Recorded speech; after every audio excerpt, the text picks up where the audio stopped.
잠언 24장 11절에서 12절 가서 보면 이런 말씀이 있습니다. 내가 만일 죽음으로 끌려가는 자들과 죽임당할 자들을 구출하려 하지 아니하고 말하기를 보라 우리는 그것을 알지 못하였노라 할지라도 마음을 살피시는 이가 그것을 깊이 생각하지 아니하시겠느냐. 또 내 혼을 지키시는 이가 그것을 알지 아니하시겠느냐. 그분께서 각 사람의 행위대로 각 사람에게 보응하지 아니하시겠느냐. 제가 이번에 2주 동안 이제 미국 여행을 다녀왔습니다. 큰 딸네 이제 방문을 했는데, 이번에 제 딸이 둘째 아이를 지금 임신하고 있습니다. 세 딸이 있는데, 제 가장 큰 딸이 저를 닮아서 가장 보수적이고, 말 그대로 우파입니다. 우리 큰 딸이. 큰 사이도 마찬가지고. 그래서 방문을 했더니 첫째 날 저녁인가 둘째 날 저녁에 갑자기 낙태 이야기를 하더라고요. 저한테. 그렇게 이야기하면서 미국에 이제 50개 주가 있는데 가장 영향을 많이 미치는 그런 주가 뉴욕주입니다. 그 뉴욕주가 이번에 결정을 내렸는데 어떻게 결정을 내렸냐. 언제라도 산모의 건강이 위협을 받는다고 생각하면 낙태할 수 있다. 이런 법을 이번에 통과를 시켰다는 거예요. 그래서 자세하게 이제 찾아보니까 2019년 1월 22일에 미국의 뉴욕주가 어떻게 했냐면 24주 이상 임산부 낙태를 허용하는 패키지 법안에 쿠오모 주지사가 이제 서명을 함으로써 임신 6개월부터 태어나기 바로 직전까지 아이를 산모와 의사의 결정에 따라 합법적으로 낙태, 살해할 수 있는 길을 열어준 뒤 우리나라를 비롯한 전 세계 곳곳에서 낙태죄, 이거는 영아 살해죄인데를 폐지하라는 요구가 본물을 이루고 있다. 지금 이렇게 이제 돼 있어요. 여러분, 상식에 따라 아이가 얼마 동안 엄마 뱃속에 들어 있습니까? 뭐 우리나라는 이제 10개월인데 실질적으로 40주잖아요. 그렇죠? 뭐 39주 이제 40주 이러는데 우리 아이가 이제 얘기하는 게 그거예요. 아빠, 39주 된 아이를, 39주 된 아이가 아직 엄마 배에 이렇게 달려있어요. 탯줄로 달려있으면 그건 인간이 아니기 때문에 언제든지 죽일 수 있다는 거예요. 그 법이 이번에 통과가 됐다는 거예요. 여러분 생각해 보세요. 배가 이렇게 불러서 이제 뭐 하루 이틀 있으면 나올 애인데 엄마가 나는 이 아이를 원치 않습니다. 그렇게 얘기하면 병원에 가면은 그 아이를 갈라서 죽이는 그 일을 할 수 있는 법이 이번에 뉴욕주에서 통과가 돼서 시행이 되고 있고 이렇게 이제 되면서 이게 파급이 되면서 버지니아주 이런 데 이제 비롯해서 다른 주로 이제 다 파급이 될 거다. 이렇게 이제 하면서 제가 이제 찾아보니까 뉴욕은 미국의 낙태 수도가 됐다. 낙태 수도가 됐다. 이러한 그 말이 나오고 있어요. 자, 왜 이와 같은 일, 여러분 39주면 말 그대로 내일 모레면 이 밖으로 나올 아이입니다. 인간의 완전한 인간이에요. 근데 그 인간이 엄마의 탯줄에 지금 달려있는 그 순간에는 사람이 아니라는 거예요. 이거 페미니스트 좌파들의 이제 주장인데 태아는 아무리 커도 엄마에게 이게 탯줄로 이렇게 연결이 돼 있는 그 안은 사람이 아니라 물건이기 때문에 산모와 그 다음에 의사가 결정해서 언제라도 그냥 40주가 돼서 내일 모레 밖으로 나올 그 아이도 얼마든지 죽일 수 있다. 제거할 수 있다. 그게 이유입니다. 여러분 아시는 것처럼 지금 전 세계가 낙태죄 폐지를 주장하고 그 방향으로 지금 다 나가고 있어요. 아르헨티나 같은 경우는 임신 14주까지는 그냥 뭐 아무 때나 그냥 낙태 가능하도록 그렇게 법이 만들어지고 그 다음에 이제 낙태를 전통적으로 반대하던 아일랜드라고 하는 카톨릭 국가가 있습니다. 2018년 지난해부터 아예 낙태죄를 이제 폐지를 했어요. 성경에 가서 보시면 마지막 때의 징조가 뭐라고 되어 있냐? Natural affection. 그러니까 본성의 애정. 이거를 부인한다 그랬어요, 사람들이. 여러분, 이게 엄마와 그 다음에 아기가 지금 여기 배에 들어있는데 이게 본성의 애정으로 돼야 될 문제 아니에요. 이거 내추럴 어펙션을 가는데 엄마가 그 내추럴 어펙 이게 물건이라는 거예요, 물건. 이렇게 해서 그냥 싫으면 가서 죽일 수 있는 이와 같은 시대가 지금 마지막 시대의 이와 같은 그 징조입니다. 알고 계신 것처럼 우리나라도 여러 곳에서 지금 낙태를 시행하지만 어쨌든 그게 낙태는 죄라고 지금 규정이 되어 있기 때문에 그래도 그나마 많이 자제가 되고 있는 그런 형태예요.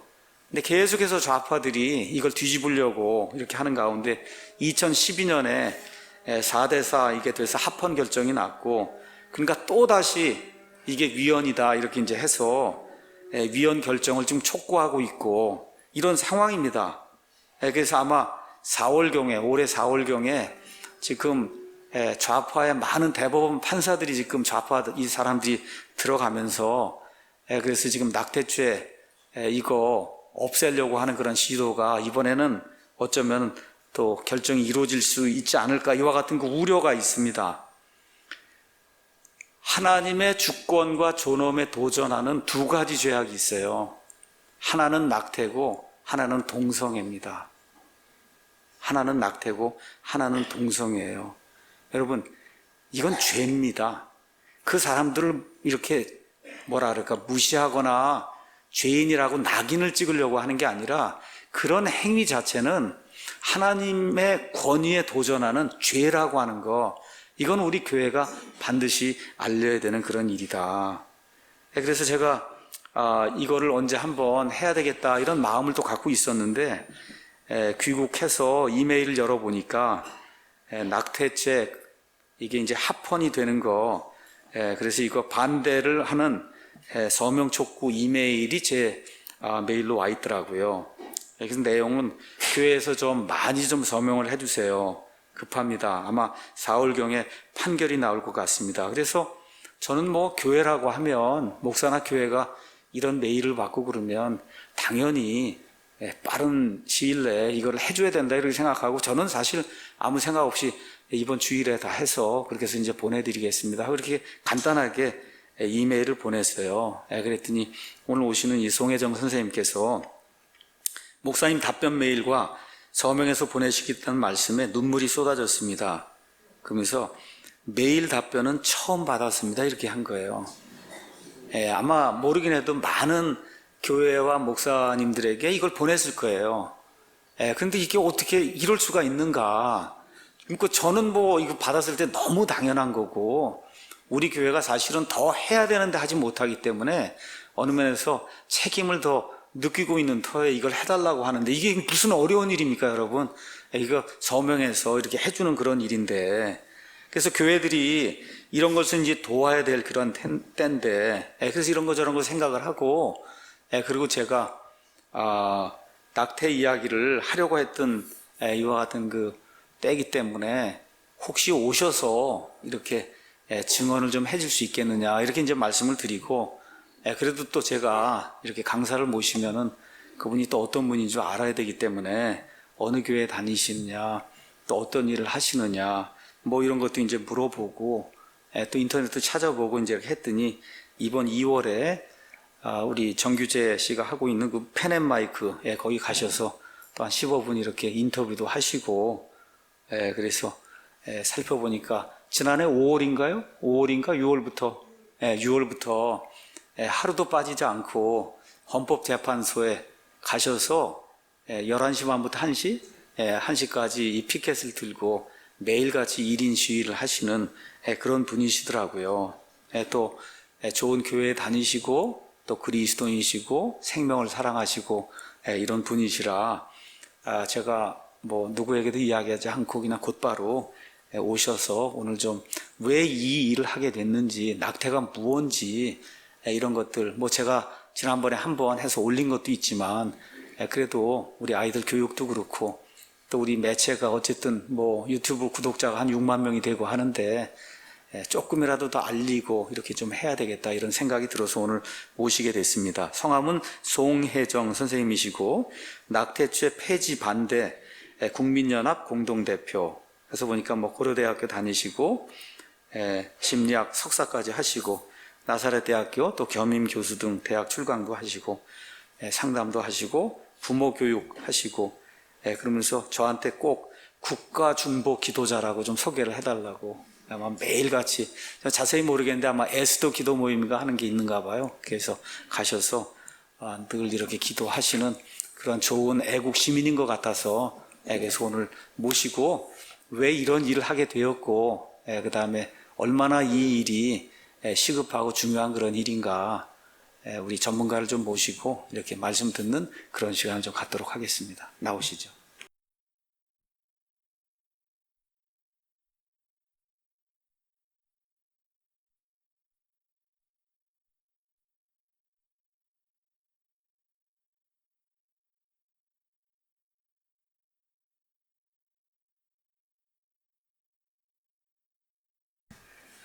네, 감사합니다. 방금 소개받은 송혜정입니다. 그래서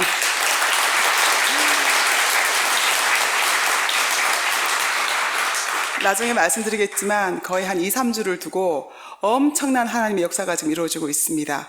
저는 그냥 하나님께서 발을 들리신 것 같습니다. 그래서 무엇이든 하고 어디든 가고 있습니다. 참고로 제가 미리 사진 납세할 것은 얼마 전에 문에 눈을 부딪혀가지고 멍이 들어가지고 실제는 이거보다 조금 더 괜찮습니다. 눈이 멍이 들었으니까 양해를 부탁드리고 우선 동영상 7분짜리 한번 보고 나서 말씀드리겠습니다.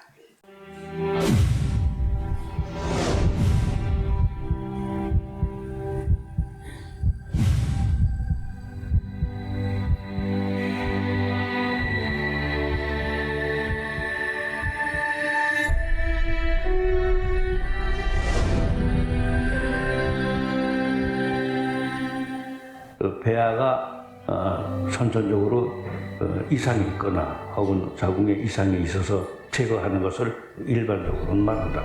자기 아기를 그 엄마가 죽이는 거예요. 옛날에는 그게 강요로 이루어진 게 많았는데 이제 스스로가 스스로대로 갑니다. 산부인과 찾아서 내 아기를 죽여달라는 거예요. 왜냐면 나는 행복한 인생을 살아야 되기 때문에. 내 뱃속에 있는 자녀를 내가 없애는 작업을 하는 겁니다. 우리가 태어날 수 있었던 이유 중에 하나는 우리가 낙태되지 않았기 때문에 그런 거예요. 성경은 태아가 수정되는 순간부터 완벽한 인격이라.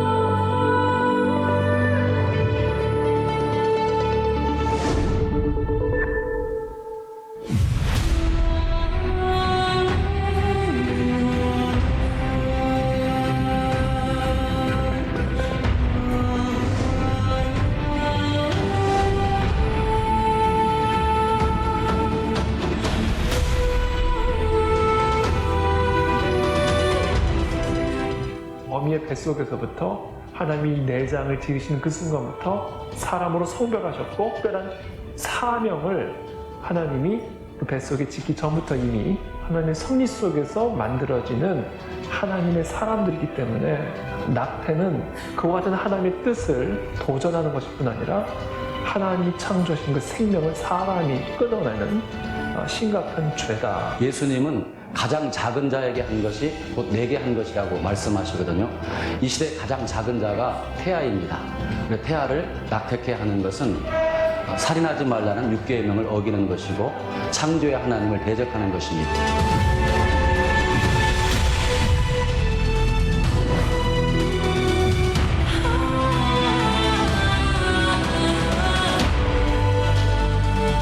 먼저 산부인과에서는 제일 중요한 일을 합니다. 생명이 그 엄마 뱃으로 나오는 그 현장에 바로 옆에 있는 것이죠. 얼마나 신비로운 일이고 얼마나 경이로운 일이고 살아있는 아기가 나오는 거예요. 감동이죠.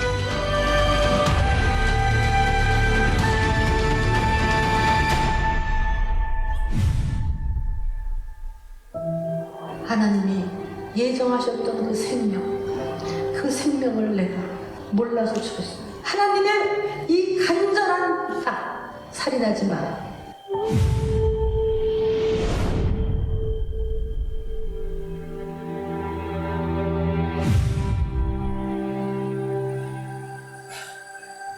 이제 1973년도에 로 vs 웨이드라는 미국 대법원 판결인데요. 미국 전역에서 이제 낙태가 합법화되는 엄마는 미국의 국민이다. 사람이기 때문에 미국 헌법의 권리를 보장받는다. 엄마의 뱃속에 있는 아이는 아직 사람이 아닌 세포에 불과하다. 사람이 아닌 태아를 낳게 할 수 있는 권리가 사람인 미국 국민인 어머니의 권리를 위해 보장되어야 된다.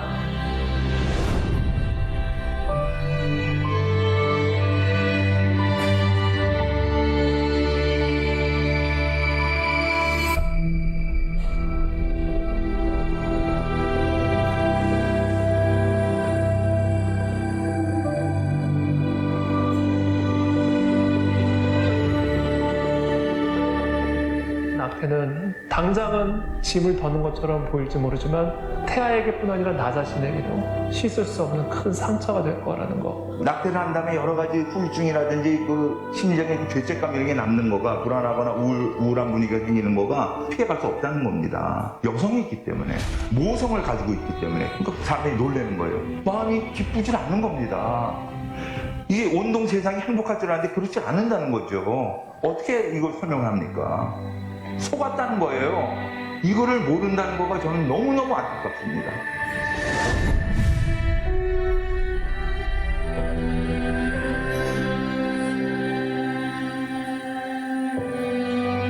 낙태의 문제를 알리기 위해서 낙태된 아이들의 그 죽은 사체를 사진에 담아서 길에서 전시하고 캠페인을 벌린 그 단체를 이 낙태를 옹호하는 단체에서 이 신고를 한 겁니다. 너무 이제 끔찍한 걸 보여준다는 거죠. 낙태를 하는 그 행위의 결과로 나온 것들인데 낙태의 결과물을 보여주면서 하소연하는 사람들의 행동이 끔찍하다라고 말하는데요. 낙태가 끔찍한 일이지 낙태의 문제를 알리는 일이 끔찍한 게 아닙니다. 우리나라의 출생률은 세계에서 최하위고 거기에서 낙태까지 합법화한다면은 몇십 년 후에는 우리나라는 이 지구상에서 곧 사라지게 될 것이라고, 우리 민족과 국가는.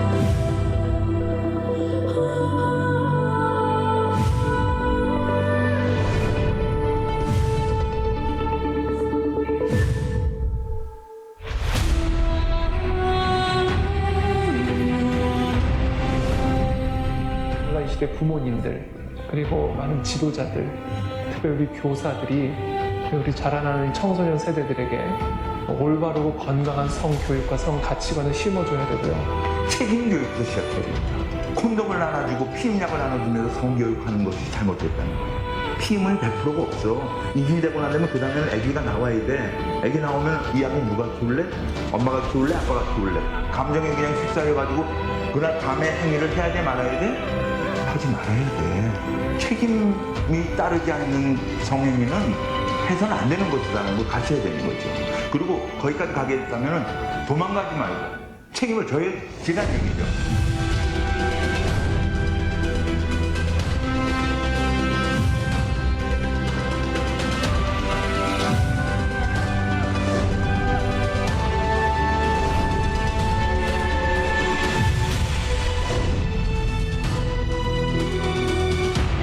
한 산부인과 의사의 그 외침을 지금도 잊지 못하고 있습니다. 낙태 시술을 해주었는데 그가 30년 동안 교회를 다녔지만 강단에서 낙태는 죄다, 낙태는 살인이다 하는 설교를 듣지 못했다고 합니다. 저는 낙태가 우리나라에서만은 정말로 법제화되지 않고 생명윤리와 성윤리의 모범적인 국가로 남았던 나라가 바로 대한민국이었다고 그렇게 좀 기록되었으면 좋겠습니다.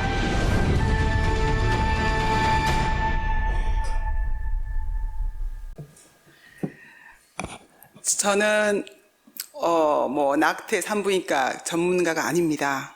아니지만 작년 5월달에 헌법재판소에 낙태죄가 위헌이다 소원이 들어갔다 그래서 6월달에 이 낙태죄가 폐지된다는 것보다도 낙태를 합법한다고 이제 저는 사실은 같은 말입니다.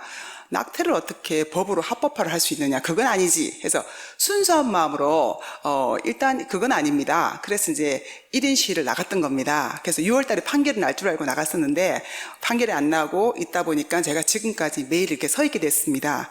그래서 제가 남들보다 잘할 수 있는 건 뭐냐면은 내가 봤습니다.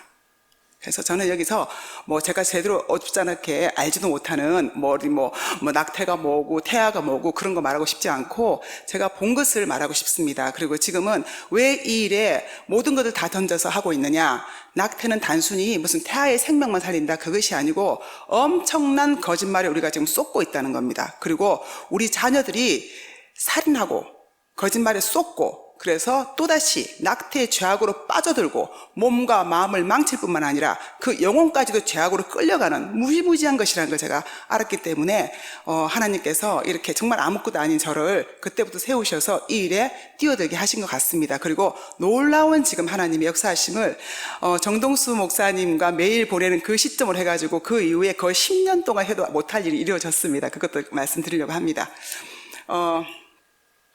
우선 그 정동수 목사님과의 관계는요, 이제 이 일을 맨 처음에 이 일이 어떻게 이제 시작이 됐냐면요, 저희가 6월부터 쭉 서 있었는데, 갑자기 11월 29일 날, 낙태죄는 위헌이다. 그러니까 낙태를 합법화해달라는 이제 그 피켓을 들고 반대측이 나온 겁니다. 그랬는데, 그리고 이제 그 사람들이 3월 8일이 세계 여성 인권의 날인데, 그날까지 100일 동안 서 있겠다고 해서 나온 거예요. 그래서 뭐 나왔을 때는 그냥 그런가 보다 이제 이랬는데, 나오고 나서 한 일주일인가 2주일인가 있다가 이제 저희가 이제 헌법재판소 앞에 있으면 그 기자회견이다 무슨 시위다 굉장히 많이 하거든요. 근데 이제 저같이 매일 서 있는 사람은 다 알아요. 결국은 다 알아요. 근데 그날 이제 이석기를 석방하라, 양성태 탄원하라 막 난리를 치더라고요. 근데 낙태죄는 위헌이다 하고 피켓 들고 있는 내가 굉장히 미워하는 아줌마들이 거기 다 앉아 있는 거예요. 그래서 이거 뭐지? 그리고 그날도 거기 있는 분들이 그걸 들고 있더라고요. 그 다음에 나오는데 보니까 처음에는 요즘은 안 그런데 자기들이 이렇게 소속이 들어가 있는 뭐 피켓 밑에다 자랑스럽게 소속이 어디라고 쓴다든지 아니면은 이렇게 옷 같은 거에다가 이렇게 온다든지 리본을 단다든지 그런 표시가 있습니다. 그 표시를 봤더니 서울시 종교조, 녹색당, 페미니스트, 여성 민우회 뭐 이런 쭉 뭐 말씀 안 드려도 색깔을 딱 아시겠죠. 그래서 제가 그때 나는 굉장히 순수한 마음으로 서 있었는데 이건 뭐지? 하는 생각이 들었어요. 이거 무슨 정치적 싸움인가? 얘가 뭐지? 사실 그때부터 그전까지는 제가 공부 안 했습니다. 근데 그때부터 이거 뭐지? 뭔가 이상하다는 느낌이 들어서 이제 기사도 읽어보기 시작했습니다. 그리고 더 이제 화가 났던 것은 너무나 어린 학생들이 그 피켓을 들고 나오는 거예요. 고등학생도 나오고 있습니다. 소재 고등학생들이 왜 낙태 문제를 들고 나옵니까? 그리고 이제 가끔씩 이제 이렇게 기자회견 한다든지 이런 이제 그 얘기할 때 들어보면은 하나 더 놀란 것은 낙태죄가 폐지되면 안 된다고 하시는 분들의 이유는요 굉장히 다양합니다. 그리고 이 안 된다고 노시는 분들은 다들 다 개인 각자가 나오는데도 굉장히 많이 나오시고 있거든요. 근데 이제 지금 이 낙태에 관한 것은 저는 한마디로 이게 지금 무하냐 이거는 지금 거짓말이다. 저는 이렇게 정의를 합니다. 그 중에 한 가지가 뭐냐면은 낙태죄 폐지를 반대하는 것은 종교계 측에서 이렇게 말씀하거든요. 근데 낙태는 생명윤리는 보편윤리지 종교윤리가 아닙니다. 그런데 이것을 자꾸 종교계 S는 이라고 말을 하면서 이 문제를 굉장히 축소시킨다는 거죠. 그래서 이미 그 황현이 우리 그 국회의 인권법무 장관이 기독교는 혐오 세력이라고 말을 했습니다. 기독교 때문에 안 된다는 거예요. 동성애도 차별하고 안 되고 이 낙태까지 막아서고 있다는 거죠. 근데 그래서 너무 이제 어린애들이 이렇게 이제 나오면서 말하는 게 그러면서 저희가 서 있을 때 지나가는 사람들이 뭐라고 묻냐면은 어느 교회에서 나오셨어요라고 물어요. 그러니까 우리도 무슨 교회 단체에서 보내서 나왔다고 말하는 거죠. 우린 다 개인이 나온 겁니다. 분명히 아셔야 될 게 개인이 나왔는데 나와서 보니까 다 크리스찬이에요. 교회에서 보는 거는 의미는 다른 문제입니다. 그런데 이제 그쪽에서는 말하는 것들이 일률적인 거 보고 이거 뭔가 잘못됐다. 어떻게 이유가 똑같으냐. 근데 그 이유를 보면요. 말도 안 되는 이유를 든다는 거죠. 이제 그들이 애들하고 말하는 이유가 이제 크게 처음에 두 가지였습니다. 여성의 몸 그러지 않습니까? 그래서 낙태가 제기 때문에 이 낙태를 하러 갈 때 제대로 된 의료시설을 못 받는 것처럼 얘기를 하고 있습니다. 그러나 여러분 우리나라는요 오히려 이게 문제일 만큼 여기 낙태해 보신 분 많을걸요. 저희 나라는 역사적으로 낙태를 조장했던 나라입니다. 이미 60년대 말 70년대에 이미 다 경험하셨죠. 덮어놓고 낳다가는 가난을 못 면한다. 둘만 낳아 잘 기르다 하나도 많다. 그러면서 이미 국가적으로 낙태를 암암리에 다 조장을 했습니다. 그래서 저도 저희 어머니도 낙태를 많이 하셨고요. 저희 올케언니도 낙태를 하셨고 제 친구도 낙태를 했고 낙태한 사람 많이 봤습니다. 그런데 제가 보호자로 따라갔을 때도 낙태한다고 했을 때 그게 불법이라서 제재를 받는 사람은 아무도 없습니다. 예. 오히려 이 낙태가 우리가 이빨을 뽑아도 뽑고 나서 이빨을 보여주고 종양을 제거해도 이거 종양을 제거했습니다 보여주는데, 낙태는 마취하고 들어가서 누우면 회복실입니다. 내가 무슨 짓을 했는지 본인은 모릅니다. 그리고 그 낙태한 아기는 보여주지 않습니다. 그러니까 무슨 짓을 하는지 모르는 겁니다. 그런데 무슨 우리가 의료 혜택을 못 받는단 말입니까? 한 가지는 의료보험만 혜택을 못 받는 거지 낙태 비용도 그렇게 비싼 건 아닙니다. 예. 제가 알기로는 뭐 한 60만 원 선이라 그러시더라고요. 그런데 우리나라가 얼마나 낙태가 되고 있는지 아십니까? 지금 이제 뭐 낙태 건수가 줄었다고 말하는데, 그건 이제 피임도 이제 많이 발달한 것도 있고 이미 가임 여성의 수가 준 것도 있고, 그걸 보면 안 되는 게 아니고요. 한때 굉장히 많았을 때는 저희 나라가 1년에 100만 명이 낙태가 됩니다. 하루에 3천만 명씩 낙태를 하고 있습니다. 그리고 지금은 낙태율이 최고 1위입니다. 그게 무슨 말인가 하면은 아이를 가졌을 때 넷을 가지면 셋은 낙태도 하고 하나를 낳습니다. 낙태율이 저희가 세계 1위입니다. 자, 이런 나라에서 의료 혜택을 못 받아서, 마치 걔네들이 하는 말 들어보면요, 낙태가 죄라서 제대로 된 의료 혜택을 못 받아서 어디 야매로 가가지고요 무슨 꼬챙이로 찌르고 막 피를 흘리면서 그냥 온몸을 상하면서 이렇게 한다고 얘기를 해요. 그 뉘앙스가. 근데 낙태는 낙태 자체가 여성의 몸을 해치는 것이지, 제대로 공부한 전문 의사한테 지금 그 시술을 받지 않는 건 우리나라에 없습니다. 그래서 첫 번째 거짓말입니다. 두 번째 거짓말은 낙태 죄로 되어 있기 때문에 그 많은 여성들이 전부 쇠고랑 차고 교도소에 앉아 있는 것처럼 말합니다. 낙태죄로 고소당하고 교도소에 앉아 있고 한 여자 아무도 없습니다. 지금까지 보신 적 있습니까, 여러분? 없는데 왜 말을 안 하냐고요. 그렇게 말하고 있는데. 그리고 낙태죄로 누가 기소되다가 가끔씩 의사들이 기소당합니다. 그러나 그 의사들도 1년에 한 10건 안팎으로 집행유예나 가벼운 벌금형으로 끝납니다. 의사도 쇠고랑 차고 교도소에 들어간 사람 없습니다.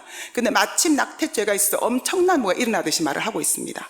그리고 그 예를 드는 것도 낙태죄가 있어서 제가 알기로는 조국 민정수석에서 예를 든 것 같은데, 어떤 그 헤어졌는데 남자가 여자한테 협박을 하는 겁니다. 너가 낙태한 것을 내가 고발하겠다. 왜냐하면 낙태가 죄지 않습니까? 그래서 꼼짝을 못 한다는 거예요. 그런데 제가 상담 현장에서 만난 건 어떤 걸 만난 줄 아십니까? 여자들은요, 본능적으로 임신을 하면은 내 아이를 지키고 싶은 건 본능입니다. 그런데 이 아이를 낳아서 키울 수 있는 형편이 아니고, 이 아이를 낳아가지고 사회적으로, 경제적으로 너무 많은 지탄과 너무 많은 어려움이 있기 때문에 힘든 거예요. 그런데 만약에 상대 파트너나 부모님들이 지원을 해주면 얼마든지 낳고 싶은 게 여자입니다. 그렇지 않습니까? 그런데 상대 파트너나 또 파트너의 부모나 또 내 부모나 여러 가지를 고려해가지고 낙태를 강요하는 경우가 있습니다.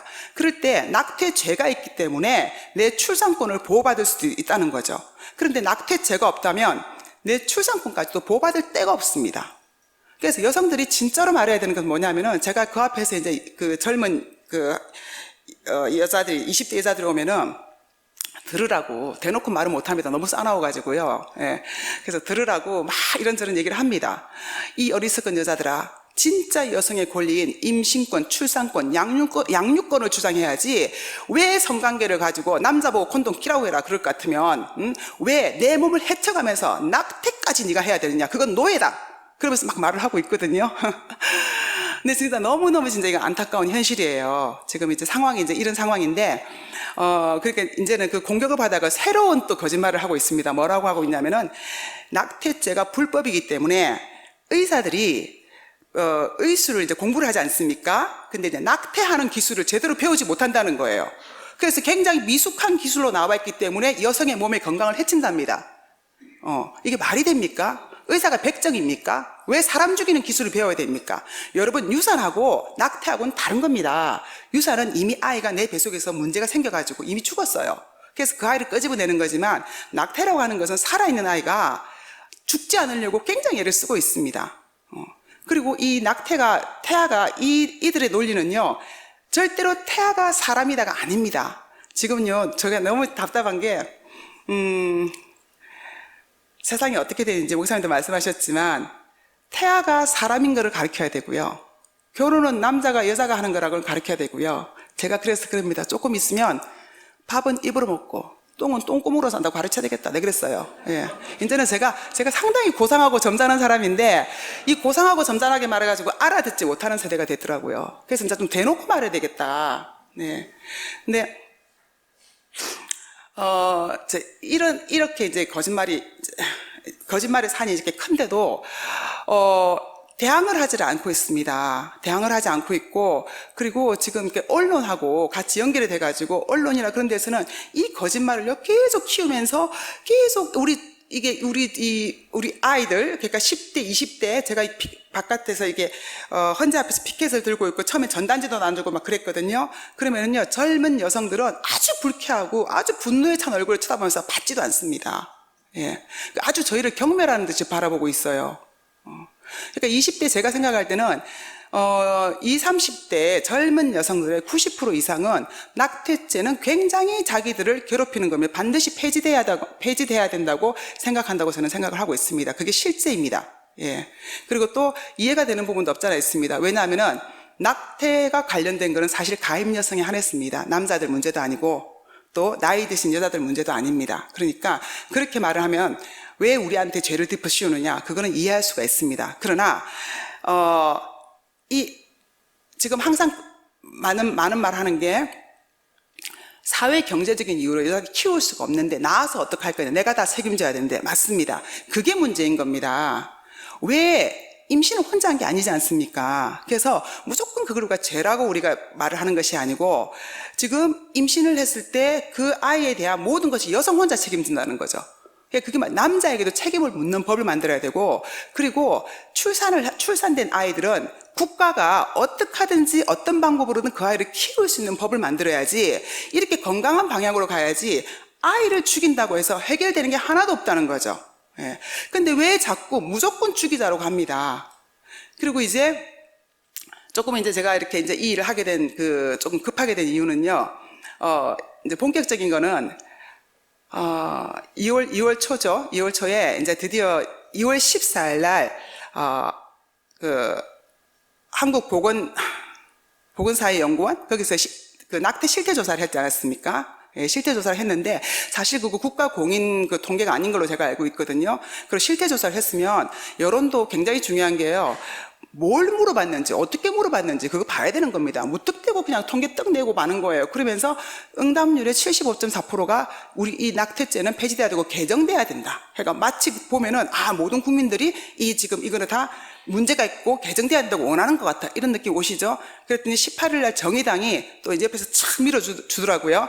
헌법재판소에서 무엇이라고 판결이 나든 헌법재판소에서 위헌이라고 판결 나면은 지금 낙태에 관해서 형법과 모자보건법이 있거든요. 그게 이제 문제가 되는 거죠. 근데 헌법재판소에서 어떻게 판결이 나든 우리는 법안을 개정하겠다. 국회에 내서. 근데 그 법안 제정의 내용을 보면 모자보건법에 낙태를 허용하는 범위가 있습니다. 뭐 우생학적 문제가 있다든지 아니면 강간이라든지 근친상간 이런 게 낙태가 허용되는데, 이것도 24주 이내예요. 24주가 넘어가면은 그것도 낙태가 안 돼요.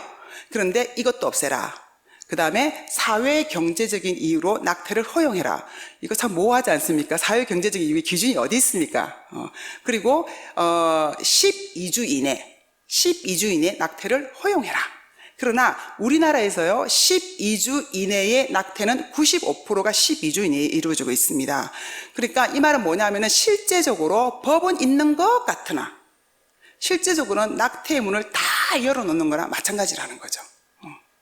그러면서 법안 내겠다면서 헌재를 압박하고, 그 다음에 누가 왔냐면요, 21일 날 국제 엠네스티 에서 아일랜드 지부 그레이스 윌렌츠라는 여자가, 그 여자는 낙태를 복원이라고 정의했습니다. 낙태는요, 태아, 사람, 생명 그런 게 하나도 없어요. 그냥 복원인 거예요. 그러니까 제대로 된 의료 시술 받고 제대로 깔끔하게 낙태하고 이런 거예요. 그런 여자가 와서 우리나라 정보 국회 법무부 인권국장 황희석 씨, 기독교로 혐오세력이라고 말씀하신 그 황희석 씨 만나고, 그리고 이제 그 다음날 인권위원회에 최영애 씨 만나고, 이제 그러고 이제 와가지고 우리나라가 속히 낙태죄가 폐지될 수 있도록, 세계적인 지금 추세다. 세계적인 추세하고 진리하고 무슨 상관이 있습니까? 이 세계적인 어차피 이 마지막 때는 적그리스도의 세계가 맞지 않습니까? 그 속에서 거룩함을 끝까지 지켜내야지, 마치 이 세계적인 추세가 마치 진리인 양 아주 떠들어대고 있습니다. 그러면서 지금 엄청나게 여론몰이를 하고 있는 중입니다. 그 와중에 그 와중에 KBS가 그 실태 조사를 하겠다고 헌재 앞에 촬영을 온 거예요. 촬영을 왔는데 그때 촬영 왔을 때 그때 저 상대편에는 고등학생들이 서 있습니다. 근데 고등학생 하는 말, 지금 제가 했던 말 거짓말 그대로 외워서 하고 있는데 걔네들 한 30분 인터뷰를 하더니 우리를 인터뷰를 안 합니다. 그래서 대판 싸움이 났어요. 완전 전쟁터였습니다. 뭐 하는 짓이냐? 공평하게 방송해야지. 너가 이런 식으로 편파 방송하느냐? 막 고성이 오가다가 억지 인터뷰를 안 했습니다. 인터뷰 안 나가는 거 뻔히 알았습니다. 알았고 다만 온 고등학생에 너네라도 좀 들어라. 그 마음으로 그냥 아글아글 쓰면서 온갖 소리를 다 하고 했는데 그날 너무 힘이 드는 거예요.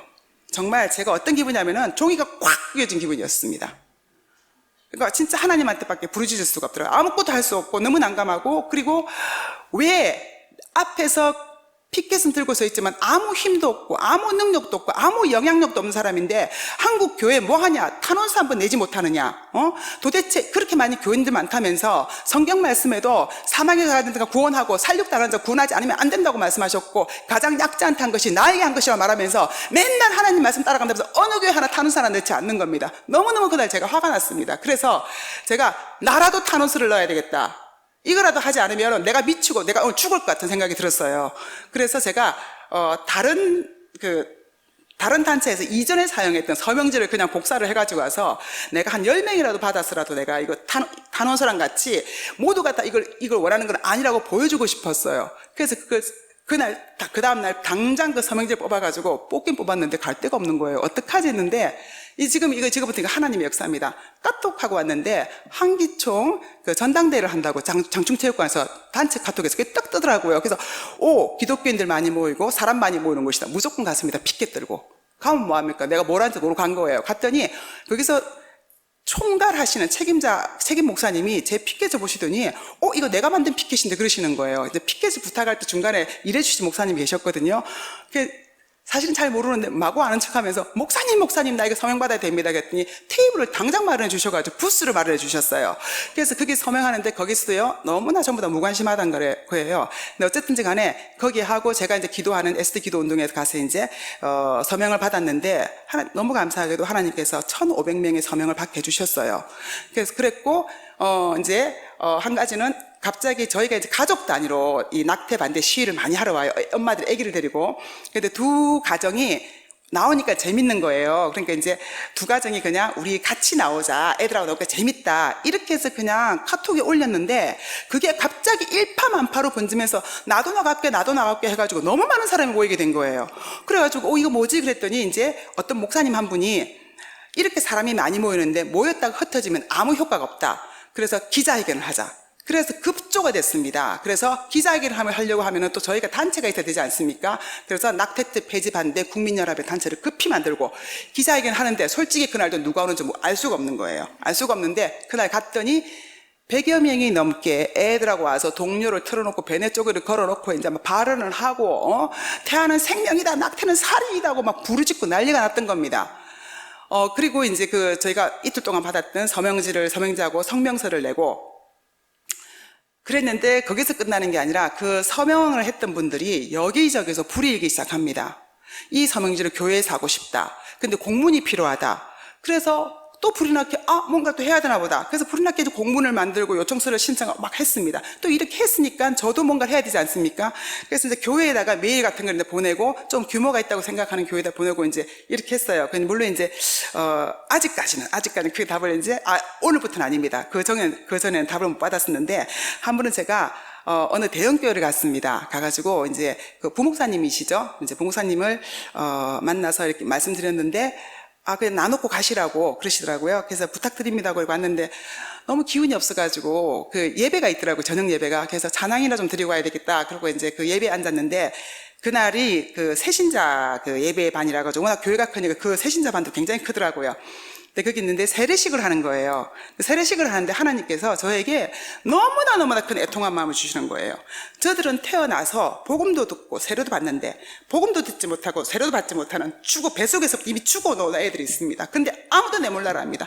그 세례식이라고 얼마나 다들 좋아하고 아름다운 찬양에 꽃을 주고 선물을 주고 축하를 하고 하는데 도대체 이게 뭡니까? 그래서 제가 오늘 그 목사님한테 말씀드리지 않으면 죽을 것 같더라고요. 또 항상 이렇게 죽을 것 같은 마음을 주세요. 그래서 달려가서 목사님 제가 제가 이 말씀 드리고 가야 되겠습니다. 그래서 이 말씀을 드렸는데 너무 그 시간이 바쁘고 급해가지고 말씀 제대로 못 드려가지고 집에 와서 메일로 또 구구절절히 써서 보냈어요. 근데 답이 없으시더라고요. 없으셔가지고 그게 또 좌절이 되는 거예요. 그래서 제가 이 교회 문이 이렇게 높았나?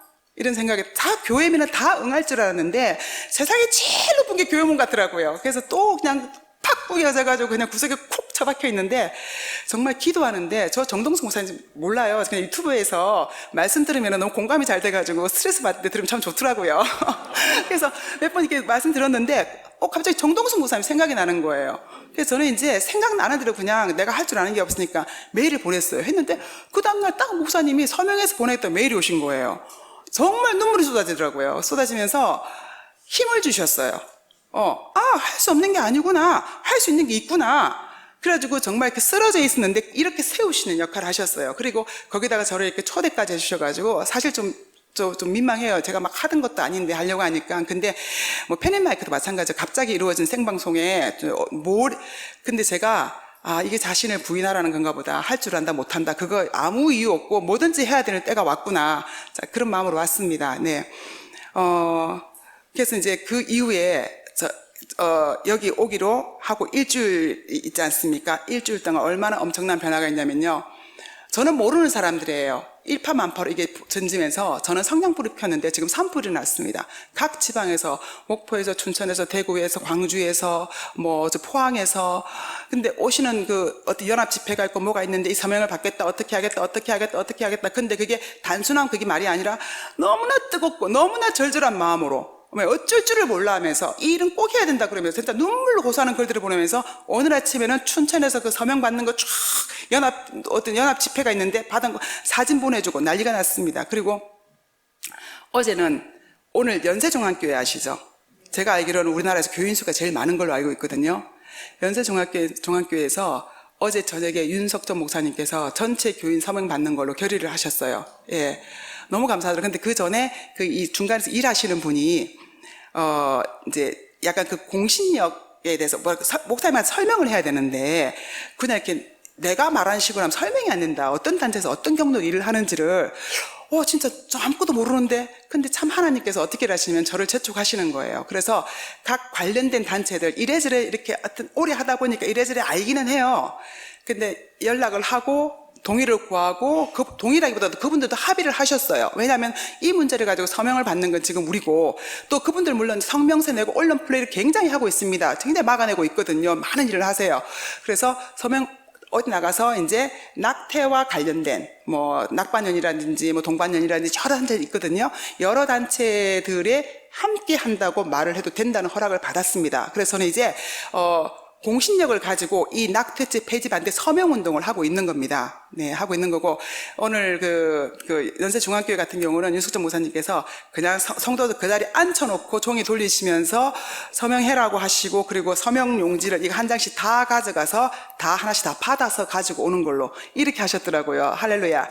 너무너무 감사드리고요.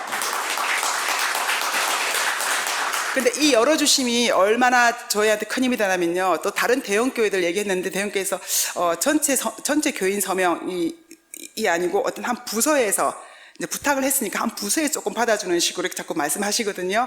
근데 제가 전체 서명을 좀 해주셨으면 좋겠습니다 해도 확답은 없었는데 이 연세중학교에서 한번 딱 열어주니까 이게 본이 돼가지고요. 말씀드리기가 너무 좋은 거예요. 예. 그래서 이렇게 힘을 주시고 해서 하나님 너무 기뻐하시고 이렇게 불같이 일어나게 해주시고 곳곳에서 일어나게 해주시고 이렇게 하셔서 제가 진짜 너무 힘이 되고 반드시 이렇게 하시는 거 보면은 반드시 이걸 막아주시라고 믿습니다. 그리고 제가 여러분들한테 저도 사실은 낙태죄가 있는 줄 몰랐습니다. 한 번도 낙태가 우리 그 일반 생활의 관심거리는 아니지 않습니까? 그죠? 근데 그리고 너무 일반적으로 쉽게 이루어지고 있고, 그리고 제가 길거리에 서 있으면서 맨 처음 느낀 게, 기본적으로 이 나라는 낙태에 대한 양심이 없다는 거였습니다. 심각하게 생각하지 않고, 그러면 낙태할 수 있지. 그게 바로 국가가 저지른 제약이었습니다. 그 산하 제한이라는 거. 먹고 사는 걸 먼저 생각해서 그의 나라와 그의 의를 구하기 전에 먹고 사는 게 급해서 그 문제 해결로 낙태를 했다는 거죠. 그래서 묵인해주고 눈 감아주고. 근데 제가 낙태죄를 도대체 언제부터 이게 있었던 거야 했더니 1953년 9월에 헌법 개정될 때 낙태가 죄라고 돼 있더라고요. 근데 너무 감사한 게 우리가 53년 7월에 휴전이 되었는데 53년 9월에 헌법 개정되면서 낙태가 죄라고 이승만 대통령께서 그렇게 만드셨어요. 너무너무 거룩한 나라로 만들어 놓으셨더라고요. 그런데 그 이후에 이 낙태죄를 폐지하게 한 노력이 굉장히 많이 있었더라고요. 근데 저는 전혀 몰랐거든요, 저도. 그런데 제가 어떤 생각했냐면은 하나님 혼자 싸우셨구나. 어떤 때는 왜 이게 위헌 판결이 안 내고 이렇게 넘어갔지? 이상하다고 할 정도로 이유가 없어요. 어떻게 이렇게 계속 유지되고 왔습니다. 근데 이제는 그런 때는 아닌 것 같습니다. 이제는 이 많은 것을 그냥 현실을 보면은 100점 100패입니다. 너무나. 그러나 이번에 이 일을 시작하면서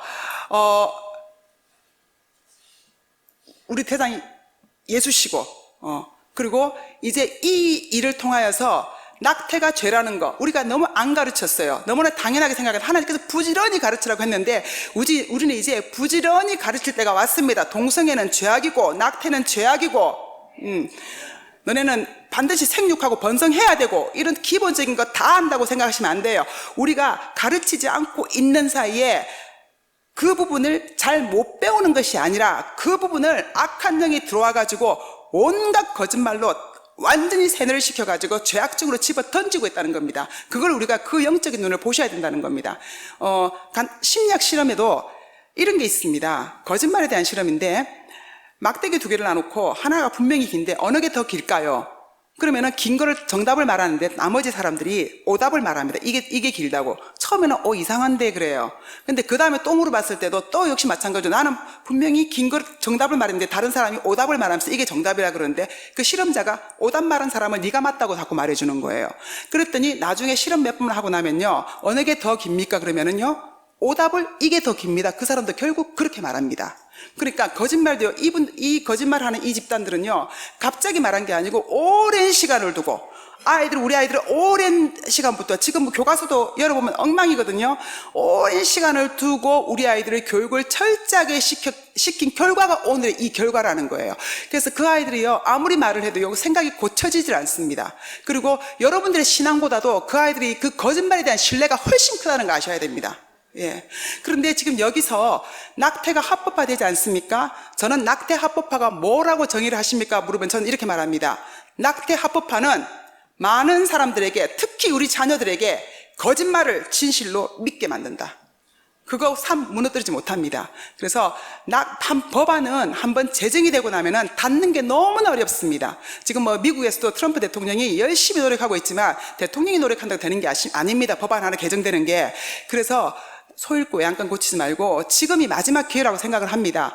그냥 보면은 백전백패인 것 같지만 우리 크리스찬들이 다 일어나고 정말 생명윤리 말해서 다 일어나면 막을 수 있다고 생각을 합니다. 그래서 이번에 서명이 많이 모아지면 이것을 헌재에다가도 저희가 제출하면서 헌재도 압박할 것이고 마침 자유한국당에 황교안 씨가 이번에 그 대표가 됐지 않습니까? 자유한국당에도 제출할 생각입니다. 그래서 노력해 주십시오. 네, 그렇게 할 생각이니까 여러분 많이 참석해 주시고요. 아마 저희 그 사랑심리교회에서는 이미 다 했다고 알고 있는데 거기서 멈추지 마시고 여러분 한 장씩 가져가셔서 여러분 하실 수 있습니다. 하셔야 됩니다. 네, 그래서 꼭 하셔서 힘을 좀 모아 주시기 바랍니다. 네. 좀 두서없이 말씀드렸는데 그리고 가장 중요한 것은 이거는 저희 힘으로 할 수 없습니다. 그래서 제가 아까 목사님한테 저는 저를 뭐라고 소개를 해야 되냐 그래서 제가 제일 좋아하는 타이틀은 여러 가지 타이틀을 달아봤지만 저는 국가중보기도자라는 타이틀이 너무나 자랑스럽습니다. 가문의 영광이라고 생각을 합니다. 매일 밤 SD 기도운동에서 매일 밤 국가기도를 놓고 철야기도를 하고 있거든요. 예, 그래서 제가 기도를 해보니까 개인 기도는 아니겠지만 국가기도는 하나님께서 내 귀에 들린 대로 내가 그대로 응하리라고 하셨으니까 한 마음으로 같은 기도를 드리는 게 굉장히 중요하다는 생각이 많이 들었습니다. 그래서 외람되지만 제가 기도드리고 있는 기도 제목을 나누면서 같이 기도 나누고 그리고 여러분들께서도 생각날 때마다 이 기도 제목을 같이 좀 이렇게 기도를 해주셨으면 좋겠습니다. 제가 교회 분위기를 몰라가지고 교회 통성기도를 많이 하시나요? 통성기도 안 하십니까? 예. 예, 그러면은 통성기도를 하지 않고 제목을 일단 기도 제목을 기도하는 마음으로 한번 같이 읽어보겠습니다. 시작. 9분의 헌법재판관들의 생각과 마음을 주관하셔서 낙태죄는 합헌이라 판결하게 하소서. 저기 낙태 허용도.